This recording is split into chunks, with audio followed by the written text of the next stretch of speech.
What's the deal, everybody? Welcome back to the channel, man. Appreciate y'all tapping in. As always, I'm Bob Choji, and today, man, we're gonna be having a conversation about Jujutsu Kaisen Cursed Clash, man.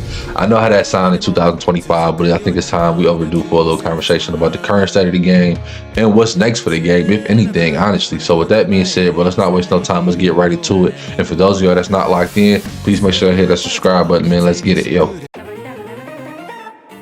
All right, man, it's that time, man. So before we get to talking about what's next for Jujutsu Kaisen Cursed Clash, man, let's talk about how we got to where we at right now, currently with the game. Taking this February 2025, that means it's been a year since release, bro. And you know, the game is doing, for a year in, bro, at this point, bro, it's doing a lot better than people will give it. They initially thought it would, honestly, bro. The fact that it even made it this far is outstanding, considering all the downplay and disrespect it got when it came out. Speaking of that, this is a game, bro, I can't even say it had a fair shake, bro, if I'm being completely honest, because everybody wrote the game off the day of release when nobody really knew how to play the game. They played it for 30 minutes, bro. Said it wasn't no combos. They said that, it was boring. It was not a good game, bro. And I'm not saying it's like a great game or a good game or anything like that. I'm just saying it has its unique traits and it's not as bad as people was making it seem to be.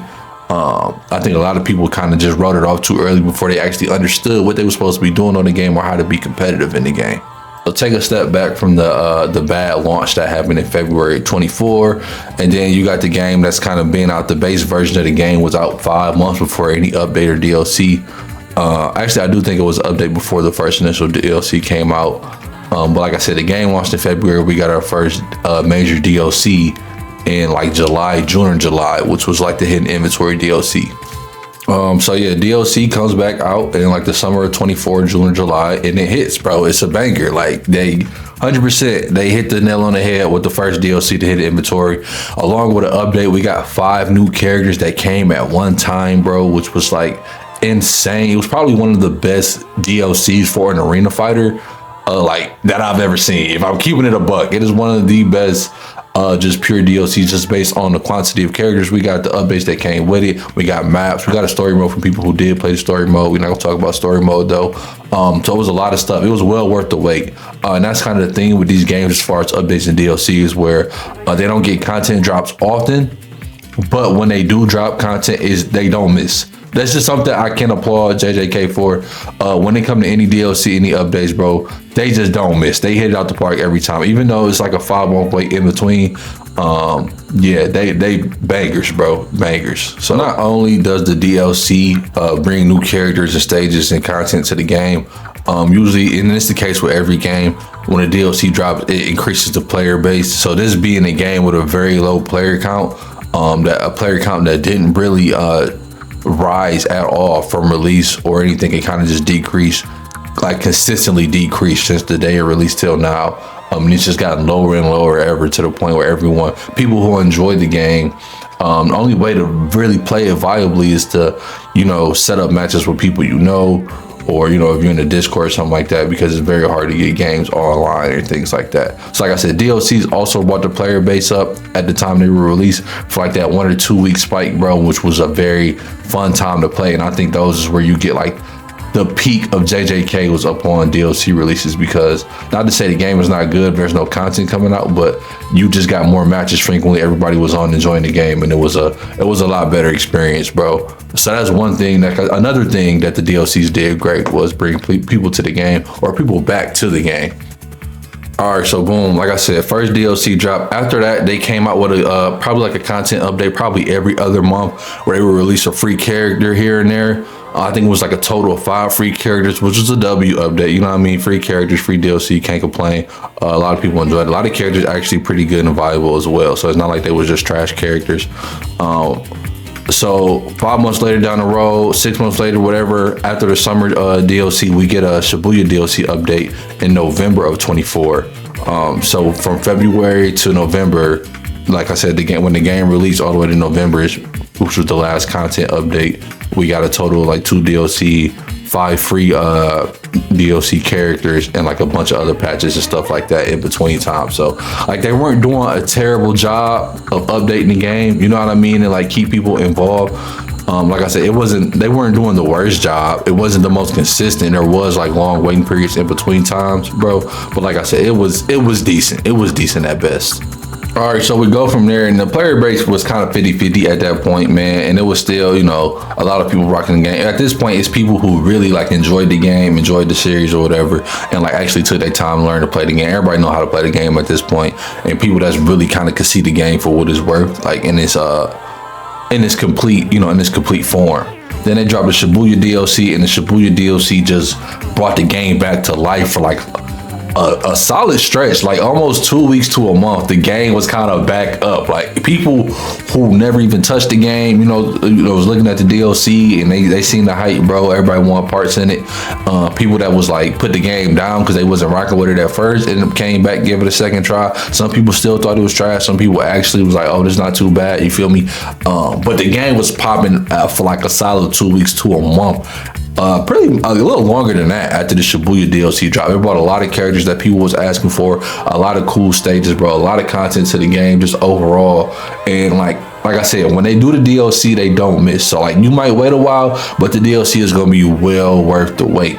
The only thing that came from this DLC though that people weren't really, you know, not too sure of is the fact that, you know, in the past, upon release in the past, a couple of DLCs they released before this, they will let you know once there was something else coming, pretty much. Like they will let you know like we got another DLC coming soon or another update coming soon. After the Shibuya DLC, we didn't get no information as far as any updates, any planned DLC. A lot of it that's now remaining is just speculation and assumptions, right? And we're gonna get into that in a second. There's no real hard evidence that we're getting any more content for the game, which kind of brings me to like the point of this video right here that I'm finna go into right now. All right, so what's left now is for us to kind of put the pieces together and people to assume, because there were characters in the DLC story mode that were only playable through story mode or through like AI computer modes. There wasn't like playable characters, so to speak. And there's about 4 or 5 of them that people would really enjoy having in the game, that people would like to see in the game. And the move sets are, I won't say they're fully kitted movesets, but they're pretty well, from what we can see in the story mode, the movesets are pretty well made out to where you can see them being the playable character in the game. And it's you kind of wonder like, damn, do they ever intend on releasing these characters as playable characters? Because, you know, they did more than they had to as far as like putting these characters in the game with their models, giving them move sets or whatever, making them unique. They did a little bit more than everybody was expecting, honestly, bro. So with that being said, a lot of people are kind of just assuming that these characters will make it into the game eventually. All right, so now, you know, we get into the part where we start talking about what's next for the game. I do hope these characters make it into the game. I would love to see that. As far as any other updates or DLC, I think that's probably the best we can get. A lot of people are asking for Culling Games, arc stuff, or manga material. I just don't see that making it into this game, man. From day one, I've never been on that wave, bro. I kind of think they kind of going to keep it limited to what we've seen in anime. Because it gets a whole different ball game when you talk about incorporating things that's only in manga or only been shown in manga and that haven't been animated. And I just don't think they're willing to do that, especially with the lack of support that this game receives. I don't see it feasible for them to put that much effort into it. So pretty much our only hope is to assume that they put these characters in the game eventually. But that's kind of not really something I would latch on to.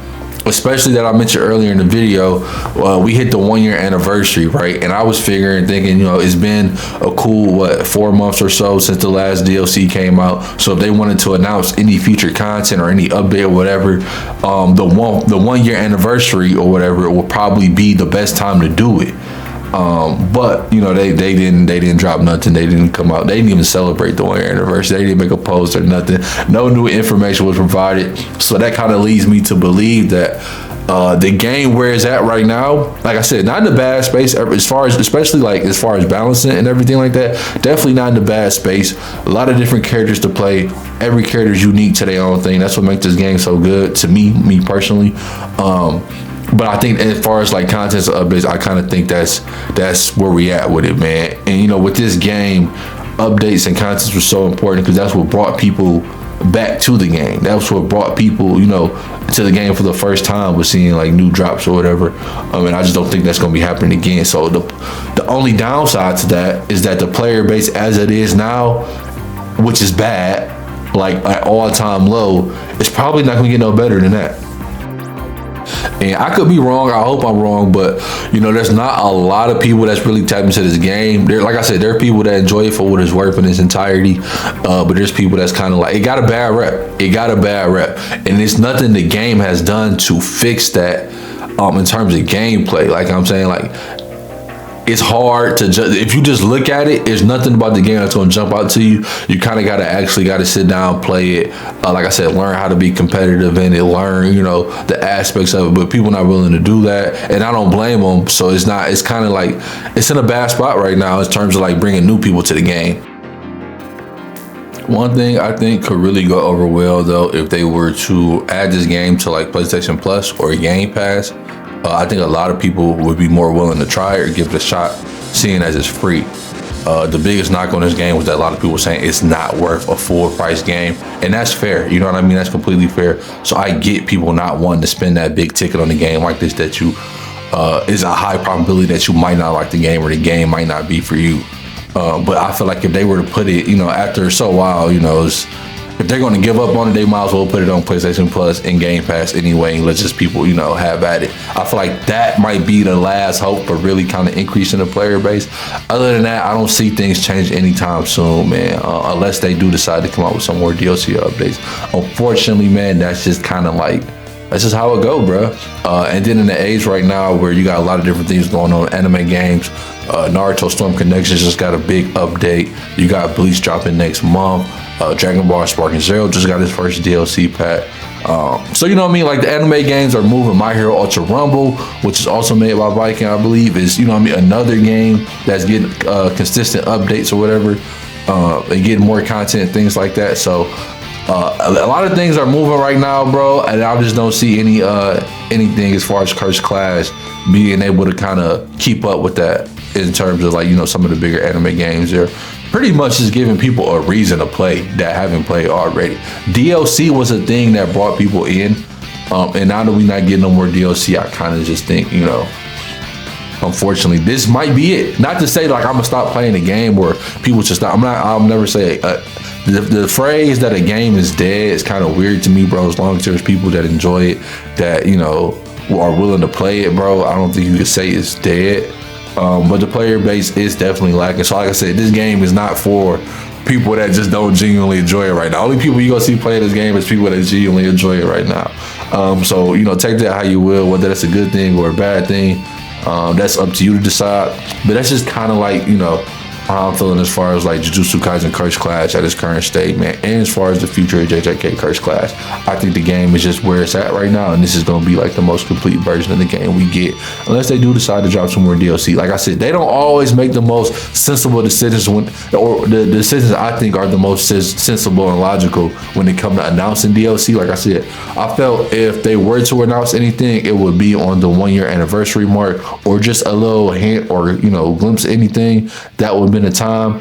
But I've been wrong about, you know, announcements and shit before. I thought the Shibuya DLC announcement would come in a different time, and it came a couple weeks after. So if you're one of those people that's hoping we get those story mode characters or non-playable characters as DLC, there's still hope for that. I'm not gonna say that's dead yet.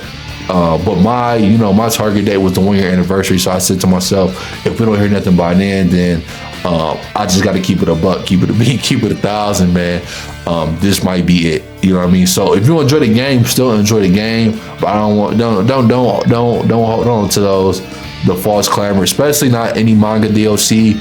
Like I said, the story mode non-playable characters are one thing, but I just really can't see them diving into the manga for anything worth, you know, or in regards to JJK Cursed Clash. So that's pretty much it for me though, man. I don't want to make this video too long. I kind of just wanted to get some thoughts out as far as like, you know, how I feel about JJK Cursed Clash in its current state, man, and what I see for the foreseeable future as far as the game, and just kind of my expectations for it as far as like content, updates, and things like that.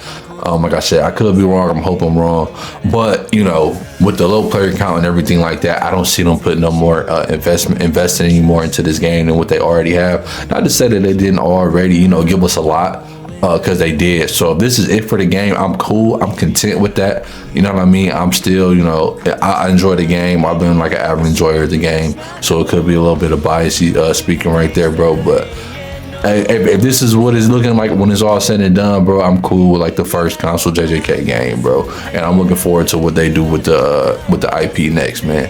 But y'all let me know y'all thoughts in the comments, bro. How y'all feel about the game in this current state? Do y'all expect more DLC or content updates, man? Let me know. I'll be interested to hear. But that's it for me, man. I'm gonna catch y'all on the next one, and shit, let's get it, yo.